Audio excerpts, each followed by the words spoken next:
Assalamualaikum warahmatullahi wabarakatuh. Perkenalkan, nama saya Ega Tania, NIM 1820207038. Assalamualaikum warahmatullahi wabarakatuh. Perkenalkan, nama saya Fiona Aktarini.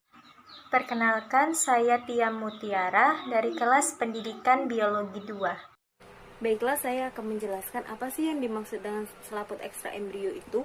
Selaput ekstra embrio merupakan beberapa selaput yang berasal dari embrio. Tetapi, selaput ini bukan bagian dari tubuh embrio. Selaput ini akan keluar apabila saat kelahiran nanti. Selaput ini berperan sangat penting dalam perkembangan embrio, karena selaput ekstra embrio ini berfungsi sebagai media perantara bagi pertukaran zat serta melindungi bagi embrio, dan juga berfungsi dalam kehidupan sebelum lahir. Ekstra embrio ini memiliki perluasan lapisan membran dan jaringan embrio, yang pada dasarnya selaput membran tersebut merupakan lipatan-lipatan yang tumbuh menjadi embrio dan menghasilkan 4 kantung embrio yang sedang tumbuh. Masing-masing membran tersebut terbentuk dari sel-sel berasal dari lapisan nucleus yang berbeda. Selaput ekstra embrio dibentuk untuk memenuhi kebutuhan nutrisi, sarana untuk mengeluarkan sisa metabolisme dan perlindungan baik dari faktor fisik maupun biologis. Baiklah, selanjutnya saya akan menjelaskan tentang apa saja jenis-jenis selaput ekstra embrio dan fungsinya. Ada 4 macam selaput ekstra embrio. Yang pertama itu ada amnion. Amnion adalah seperti kantong tipis yang berasal dari semata pleura, membentuk suatu kantung menyelubungi embrio dan berisi dengan udara.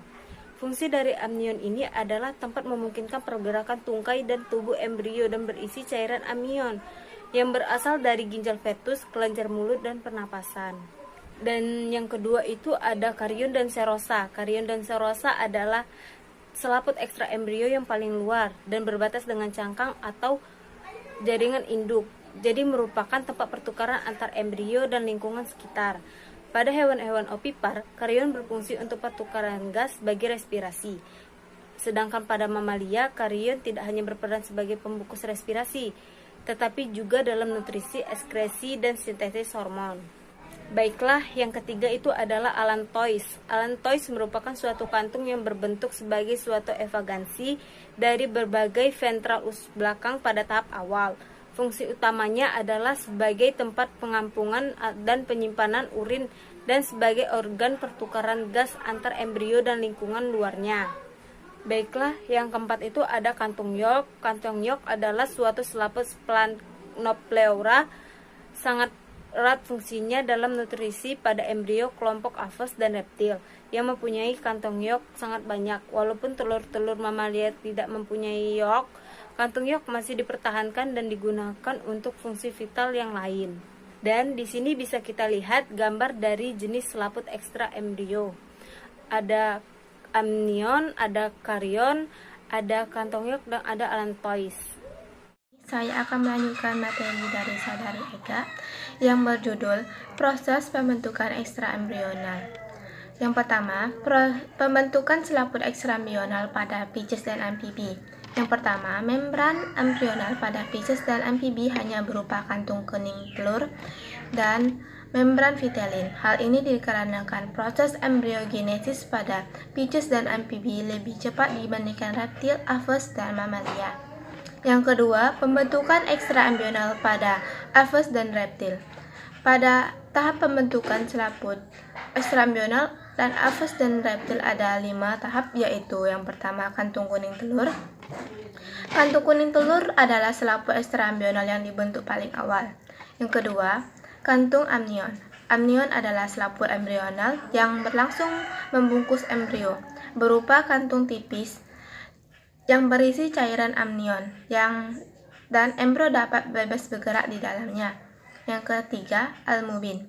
Setelah allantois tumbuh membesar, albumin akan terdorong ke ujung allantois yang mengaborsi dan mentransfer melalui pembuluh darah ke dalam embrio digunakan sebagai nutrisi. Yang keempat, korion. Korion berada di bawah selaput cangkang kapur telur. Fungsi penting dari karion ini adalah menyerap ion Ca dari cangkang telur, mendistribusikan untuk membentuk rangka atau tulang pada embrio melalui pembuluh darah allantois. Yang terakhir yaitu allantois. Allantois merupakan selaput ekstraembrional yang dibentuk paling akhir. Bermula sebagai evaginasi vetral dari usus belakang, tersusun oleh lapisan lembaga endoderm splanatik berupa kantung kuning telur. Allantois dan korion berperan dalam respirasi melalui pembuluh-pembuluh darah allantois. Terjadi juga penyerapan kalsium melalui rapuh hal memudahkan penetasan kelak. Berikut adalah gambar selaput ekstraembrional pada apes. Yang ketiga, pembentukan embrio pada mamalia. Perkembangan selaput ekstraembrional pada mamalia hampir sama dengan ekstraembrionik pada apes, hanya letak pembedaannya pada kuning telur. Pada beberapa tahap pembentukannya, yaitu kantung kuning telur pada mamalia hanya berupa beberapa minggu sebagai tempat pembentukan sel darah merah pertama menyeluruh dan bahan makanan. Yang kedua, amnion. Amnion membentuk dinding ruang amnion. Kantung amnion berasal dari selapis mesoderm dan endoderm. Kemudian tumbuh meninggalkan embrio. Yang ketiga, karion. Karion dapat dua lapisan, yaitu lapisan Lochnas adalah lapisan dalam yang berhubungan dengan mesoderm yang terdiri dari sel-sel batas yang jelas. Yang kedua, lapisan syncytium, yaitu lapisan yang berhubungan dengan lapisan kedua terdiri dari protoplasma, sel, dan inti sel tanpa batas-batas sel. Yang terakhir atau yang keempat, lapisan ini berasal dari allantois. Lapisan ini berasal dari terjadinya gerakan morfogenik evakuasi sebagai vetromembian usus belakang. Kemudian lapisan ini meluas dan bersatu dengan karion menjadi koriolotolois. Berikut adalah gambar selaput ekstraembrional pada mamalia. Baiklah, di sini saya akan menjelaskan mengenai implantasi. Apa sih yang dimaksud dengan implantasi? Implantasi merupakan salah satu tahap reproduksi yang berlangsung dengan kompleks dengan beberapa regulator berupa protein, sitokin, dan growth factor. Implantasi merupakan proses yang penting dalam keberhasilan reproduksi pada hewan atau manusia. Proses ini berlangsung melalui serangkaian tahap yang rumit, melibatkan interaksi antara embrio dalam bentuk blastokista dengan endometrium uterus, serta berlangsung pada waktu dan tempat yang tepat. Hasil akhir dari proses implantasi adalah invasi blastokista pada jaringan maternal yang memperoleh nutrien esensial bagi kehidupan dan perkembangannya. Apa saja tipe-tipe dalam implantasi? Berdasarkan proses perlekatan antara trofoblast dan sel epitel endometrium induk, tipe-tipe implantasi dibagi menjadi dua. Yang pertama yaitu implantasi invasif dan yang kedua implantasi non-invasif. Implantasi invasif pada hewan dengan implantasi invasif dinding rahim di daerah tempat terjadinya implantasi akan mengalami peningkatan vaskularisasi dengan perubahan komposisi matriks interseluler, perubahan morfologi sel-sel stromanya, serta peningkatan pertumbuhan kapiler-kapiler pembuluh darah.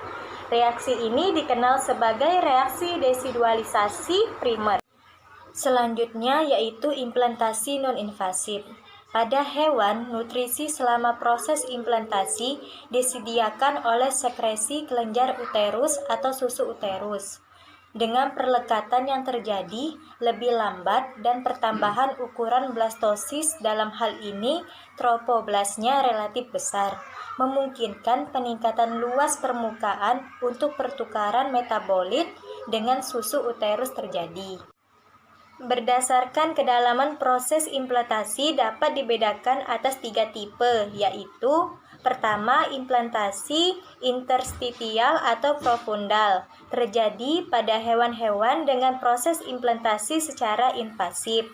Yang kedua yaitu implantasi eksentrik, terjadi pada hewan-hewan dengan proses implantasi secara invasif. Yang ketiga yaitu implantasi superficialis sentral, terjadi pada hewan-hewan dengan proses implantasi secara non-invasif.